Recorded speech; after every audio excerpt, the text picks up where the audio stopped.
West Indies विरुद्धको unity cup try series क्रिकेटमा सन्दीप लामिछाने नदेखिएपछि चौतर्फी उनको बारेमा नाना थरी हल्ला र अफवाह फैलियो। यसै क्रममा कान्तिपुर टेलिभिजनले सन्दीप लामिछानेले स्पोन्सरको जर्सी लगाउन नचाहेकाले खेल्न नचाहेको भन्ने कुरा खबर बनायो, जसलाई सन्दीप लामिछाने आफैले निन्दा गरे र उनले प्रतिक्रिया पनि दिए।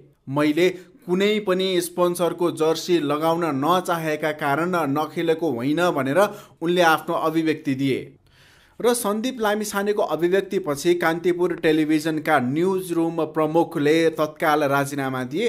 कान्तिपुर टेलिभिजनबाट आएको समाचारको कुनै तरिकाबाट पुष्टि हुन नसकिएपछि झुटा खबर आएको भन्ने चौतर्फी हल्ला पनि भयो।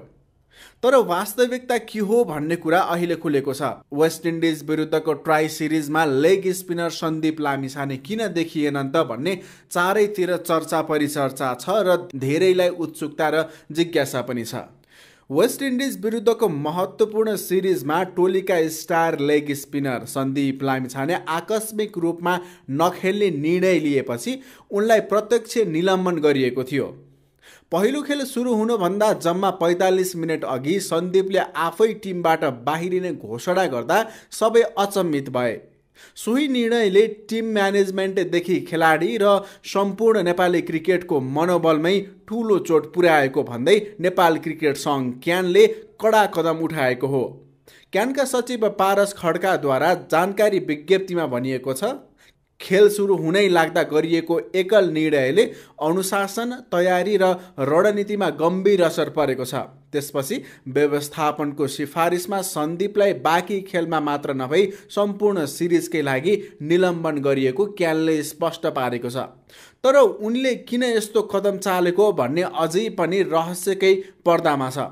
यसैबीच सामाजिक सञ्जालमा यस विषयमा चर्को बहस र टीका टिप्पणी भइरहेका छन्। यद्यपि आगामी ओमनमा हुने T20 विश्वकप छनौटमा भने सन्दीप लामिछाने पुनः टोलीमा फर्किने निश्चित भएको छ।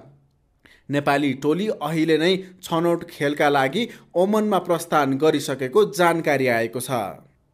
जसरी पछिल्लो समय सन्दीप लामिछानेको चर्चा परिचर्चा चुलिएको छ र सँगसँगै उनले आफ्नो व्यवहार जसरी नेपाली क्रिकेटप्रति देखाइरहेका छन्, तपाईलाई के लाग्छ?